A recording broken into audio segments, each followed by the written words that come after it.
전립선암이 생길 확률이 30% 가까이 더 높아지는데 어떻게 탈모약을 먹을 수 있겠어요?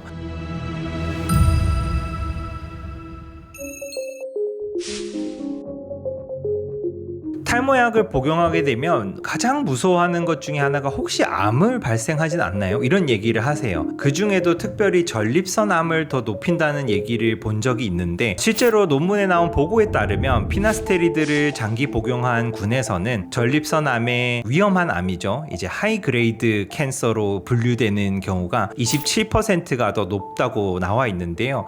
이 수치만 보게 되면 사실 탈모약 먹을 수 있는 분들은 없을 거예요. 전립선암이 생길 확률이 30% 가까이 더 높아지는데 어떻게 탈모약을 먹을 수 있겠어요? 그래서 많은 학자들이 연구를 했고, 현재까지 나온 조사에 따르면 탈모약이 전립선암의 위험도를 증가시키는 것이 아니라 탈모약은 PSA라는 수치를 낮춰주거든요. 그렇기 때문에 이 PSA 레벨은 저희가 전립선암을 검사할 때 스크리닝 검사라고 알려져 있어요. 스크리닝 검사는 암이 생길 수 있는 위험도가 있는지를 알게 해주는 검사인데요. 이 PSA가 낮으면 위험도가 낮다고 보고요, PSA가 올라가게 되면 전립선암의 위험이 높다고 생각을 하게 됩니다. 그런데 탈모약은 이 PSA의 수치를 떨어뜨려요. 그러면 좋은 거 아닌가요? 라고 생각할 수 있는데요, 문제는 여기에 있어요. 탈모약을 먹으면서 PSA 수치가 떨어져 있는데요, 실제로는 내 몸은 그렇지가 않아요. 전립선이 안 좋은 상태고 계속 암이 생기는 단계면 PSA 수치가 높아야 돼요. 근데 탈모약 때문에 좋아 보이게 되는 거예요. 그래서 원래는 높아야 될 PSA 수치가 탈모약 때문에 낮아지게 돼서 실제로 전립선은 암이 진행된 상태임에도 불구하고 정상 수치의 PSA 수치로 보일 수가 있어요. 이것 때문에 미리 암을 발견하는 시기를 놓치고 뒤늦게 전립선 암을 발견하게 되는 위험성이 있습니다. 그래서 탈모약 자체가 전립선 암을 유발하는 것이 아니라 탈모약이 PSA라는 수치를 떨어뜨리기 때문에 전립선 암을 조기 발견하는 것을 방해할 수 있다고 생각을 하셔야 되고요. 이를 위해서 정기 검진하시는 분들은 꼭 의사를 만났을 때, 탈모약을 복용하시는 분들은 탈모약, 피나스테리드 혹은 두타스테리드를 복용하고 있다고 꼭 말씀을 하셔야 됩니다. 피나스테리드, 두타스테리드 이 두 가지 탈모약은 주로 간 그리고 대변을 통해서 대사되거나 배설이 되는데요. 그렇기 때문에 탈모약을 먹으면 간에 안 좋은 거 아닌가요? 걱정하시는 분들이 있습니다. 피나스테리드나 두타스테리드는 간독성이 있는 약은 아니에요. 따라서 간에 무리가 간다기보다는 간을 통해서 대사가 될 뿐이에요. 그래서 일반적인 건강한 간 수치를 갖고 계신 분들은 탈모약을 복용하셔도 전혀 문제가 없고요. 다만 여기에서 탈모약을 먹으면 안 되는 분들이 있어요. 어떤 분들이냐면 B형 간염 혹은 C형 간염이 있어서 현재 항바이러스제를 복용하시는 분들이에요. 언제라도 간이 안 좋아질 수 있고 바이러스가 활성화되면 간에 무리가 갈 수 있는 위험도가 있는 분들인데요. 이런 활성화된 간염을 앓고 있는 분들은 탈모약을 복용하시기 전에 반드시 주치의와 상담을 하셔야 됩니다. 또 탈모약을 드시기 전에 주의하셔야 할 분들이 있는데요. 콩팥 이식을 받거나 콩팥 수치가 낮아서 투석을 하시는 분들이 있어요. 이런 분들은 반드시 탈모약 드시기 전에 주치의와 상담을 하셔야 되는데요. 탈모약을 장기 복용했을 때 여기서는 주로 피나스테리드로 인한 연구가 진행이 되었는데요. 아직 연구가 지속되고 있어요. 확실히 검증된 건 아니지만 신장 기능을 떨어뜨릴 수 있다는 이야기가 나오고 있기 때문에 투석을 하시거나 콩팥 이식을 하신 분들은 반드시 탈모약 드시기 전에 주치의와 상담을 하셔야 됩니다. 이 외에도 여러 가지 부작용들이 있어요.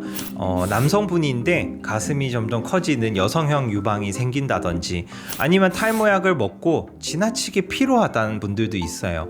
또 어떤 분들은 브레인 포그가 온다고 하거든요. 도저히 일에 집중할 수가 없다는 분들도 생깁니다. 아직까지는 검증되거나 그 원인을 명확하게 알지 못하는 다양한 부작용들이 있는데요.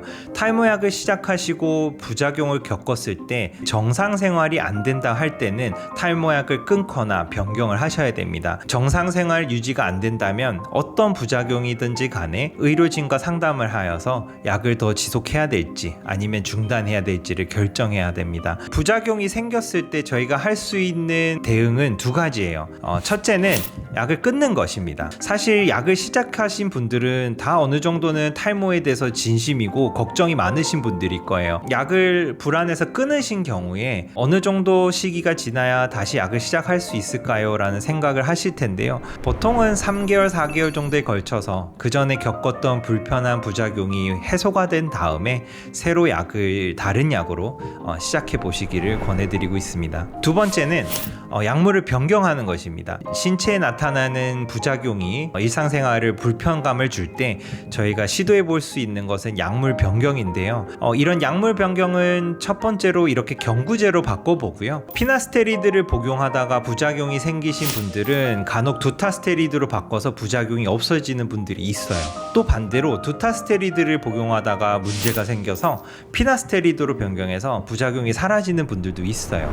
그래도 뭔가 부작용이 너무 심하다, 정신 부작용이 있는 경우에는 제가 추천하는 방법은 핀주베를 사용해 보는 것입니다. 전신 부작용이 없기 때문에 약물 변경이 가능해요. 핀주베는 국소제제이기 때문에 피부 자극 현상 외에는 전신 부작용이 보고가 되지 않았습니다. 따라서 피나스테리드, 두타스테리드 경구 복용을 하는 중에 어떠한 부작용이 생겨서 끊게 되는 경우에 저는 오히려 약을 끊기보다는 국소제제인 핀주베로 변경하시기를 추천을 드립니다. 네, 오늘은 탈모약의 대표적인 부작용에 대해서 알아봤는데요. 탈모약 부작용들 듣고만 보면 너무 무섭고 시작하기가 두렵습니다. 가장 흔하게 나타나는 성기능 장애, 남성 기능을 떨어뜨리는 부작용도 2에서 4% 정도예요. 부작용에 대한 두려움으로 약을 시작하기를 너무 두려워하시지 마시고요. 의료진하고 상담을 하시고 일단 1달에서 2달 정도 약을 복용을 시작해 보신 후에 특별한 부작용이 없으면 장기 복용을 하시면 될 것 같습니다. 그리고 이런 경구제가 도저히 몸에 안 맞는 분들은 핀주베라는 새로운 약도 나와 있으니까 탈모를 억제하는 노력을